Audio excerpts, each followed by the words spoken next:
அனைவருக்கும் வணக்கம். இன்னைக்கு நம்ம சேனல்ல முட்டை சுக்கா எப்படி செய்யறதுன்னு சொல்லி தர போறேன். ஏற்கனவே நம்ம சேனல்ல முட்டை ரெசிபிஸ் நிறைய கொடுத்துருக்கேன். பார்க்காதவங்க அதோட லிங்க் கீழே கொடுக்குறேன், போய் பாருங்க. என்னோட சேனலை முதல்ல பார்க்குறவங்களா இருந்தால் சப்ஸ்கிரைப் பண்ணுங்க, உங்களோட ஃப்ரெண்ட்ஸுக்கும் ஷேர் பண்ணுங்க. இப்போ வாங்க நம்ம வீடியோக்குள்ள போகலாம்.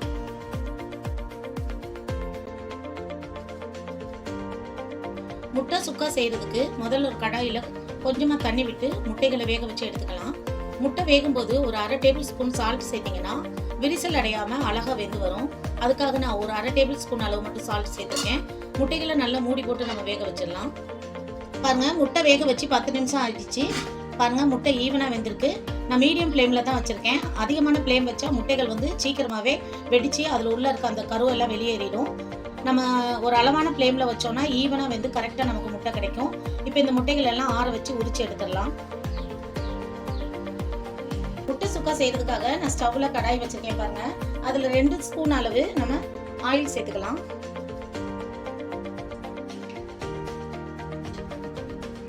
ஆயில் நல்லா ஹீட் ஆகட்டும். 1/4 டேபிள் ஸ்பூன் சீரகம் சேர்த்துக்கிறேன். அடுத்ததா ஒரு 1/4 டேபிள் ஸ்பூன் சோம்பு சேர்த்துக்கிறேன். அது நல்லா பொரியட்டும்.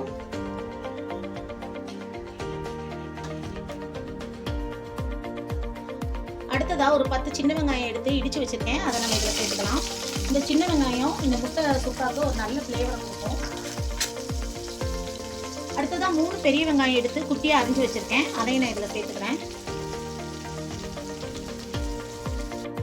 இதை எல்லாத்தையும் சேர்த்து நம்ம நல்லா வதக்கி விட்டுக்கலாம். இந்த ரெசிபிக்கு ஆனியன் எல்லாம் நல்லா பொன்னிறமா வதங்கணும். அப்பதான் அது ஒரு நல்ல டேஸ்ட்டும் ஒரு ஃப்ளேவரும் கொடுக்கும். பாருங்க, ஆனியன் 2 நிமிஷமா நான் வதக்குறேன். நல்லா பொன்னிறமா வந்துருச்சு பாருங்க. அடுத்ததான் இதுல நம்ம கொஞ்சமா கருவேப்பிலை கொத்துக்கள் சேர்த்துக்கலாம்.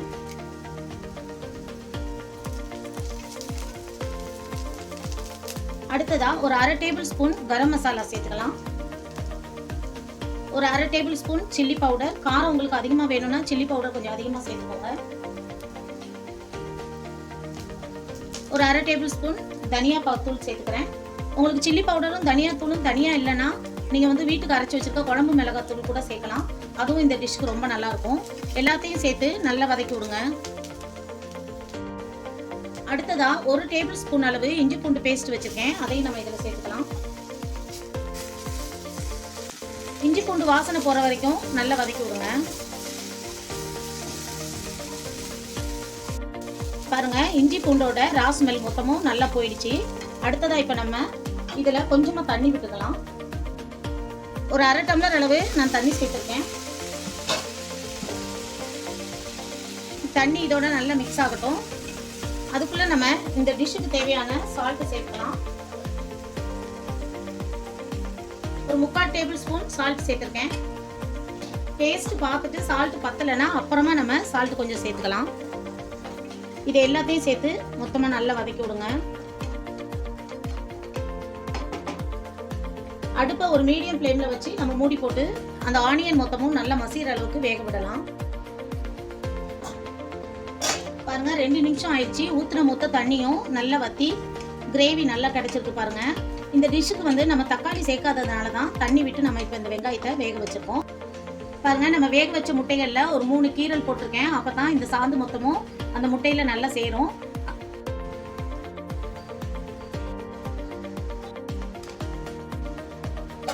எல்லா முட்டைகளையும் அதுல சேர்த்து அதை நம்ம நல்லா மிக்ஸ் பண்ணி விடலாம்.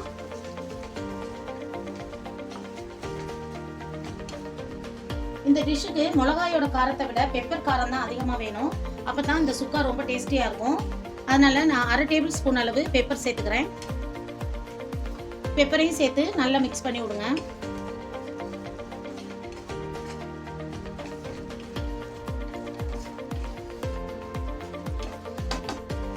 அடுத்ததா இந்த முட்டைகள் வந்து அந்த கிரேவியோட நல்லா மிக்ஸ் ஆகி நல்ல ஒரு டேஸ்ட் கொடுக்கறதுக்காக கொஞ்சமா நான் தேங்காய் பால் ஆட் பண்ணிக்கிறேன். இது விருப்பப்பட்டா போட்டுக்கலாம், இல்லைன்னா ஸ்கிப் பண்ணிடுங்க. இந்த தேங்காய் பால் வந்து ஒரு நல்ல ஃப்ளேவரை கொடுக்குங்கிறதுக்காக நான் கொஞ்சமா சேர்த்துக்கிறேன். 2 டேபிள் ஸ்பூன் அளவு சேர்த்தாலே போதும். இதையும் சேர்த்து நல்லா மிக்ஸ் பண்ணி விடுங்க.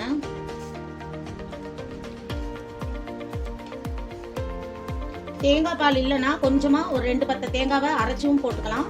இல்லை தேங்காய் இல்லாமல் செய்தாலும் நல்ல டேஸ்டியாக தான் இருக்கும். தேங்காய் பால் சேர்க்கும்போது அதில் ஒரு நல்ல ஃப்ளேவர் கிடைக்குங்கிறதுக்காக தான் நான் தேங்காய் பால் சேர்த்துருக்கேன். இப்போ ஒரு 2 நிமிஷம் நம்ம மூடி போட்டு வேக விடலாம். பாருங்க, நம்ம ஊற்றின தேங்காய் பால் எல்லாமே நல்லா வற்றி நல்ல ஒரு கிரேவி கிடச்சிருக்கு.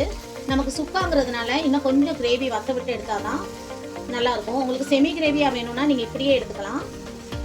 இன்னும் கொஞ்சம் கிரேவி வத்தட்டும். இன்னும் ஒரு 2 நிமிஷம் மீடியம் ஃப்ளேமில் வச்சு நம்ம மூடி போட்டு வேக விடலாம். பாருங்க, நல்ல 2 நிமிஷமாக நல்லா வதக்கி எடுத்துருக்கோம். நல்ல கிரேவியில் அதில் இருக்க தண்ணி மொத்தமும் நல்லா வற்றி பாருங்க, இப்போ நமக்கு நல்லா சுக்காவாகவே கிடச்சிருச்சு. இந்த ஸ்டேஜில் சால்ட்டு பார்த்துக்கோங்க. சால்ட்டு பத்தலைன்னா கொஞ்சமாக சேர்த்துக்கோங்க. நான் போட்ட சால்ட்டு கொஞ்சம் பத்தலை, அதனால் நான் கொஞ்சமாக சேர்த்துக்கிறேன். அதையும் சேர்த்து இது கூட நல்லா மிக்ஸ் பண்ணி விடுங்க.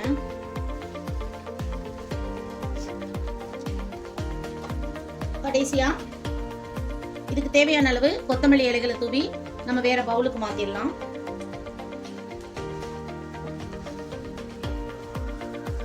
பாருங்க, நம்ம முட்டை சுக்கா சூப்பராக ரெடி ஆயிடுச்சு. நல்ல பெப்பர் வாசனையோட காரச்சாரமாக செம்மையாக வந்திருக்குது. இது சாம்பார் சாதம், ரசம் சாதம் எல்லாத்துக்கும் ரொம்ப சூப்பராக இருக்கும். தயிர் சாதத்துக்கும் தொட்டுக்கலாம், ரொம்ப அருமையாக இருக்கும். நான் செய்திருக்கிற இந்த முட்டை சுக்கா உங்களுக்கு பிடிச்சிருந்ததுன்னா என்னோட சேனலை லைக் பண்ணுங்கள், கமெண்ட் பண்ணுங்கள், சப்ஸ்கிரைப் பண்ணுங்கள், பெல் பட்டனை கிளிக் பண்ணுங்கள். அப்போ தான் நான் போடுற வீடியோவோட நோட்டிஃபிகேஷன் உங்களுக்கு உடனே கிடைக்கும். என்னோட இந்த ரெசிபி உங்களுக்கு பிடிச்சிருந்தா உங்கள் ஃப்ரெண்ட்ஸுக்கும் ஷேர் பண்ணுங்கள், சப்போர்ட் பண்ணுங்கள். தேங்க்யூ.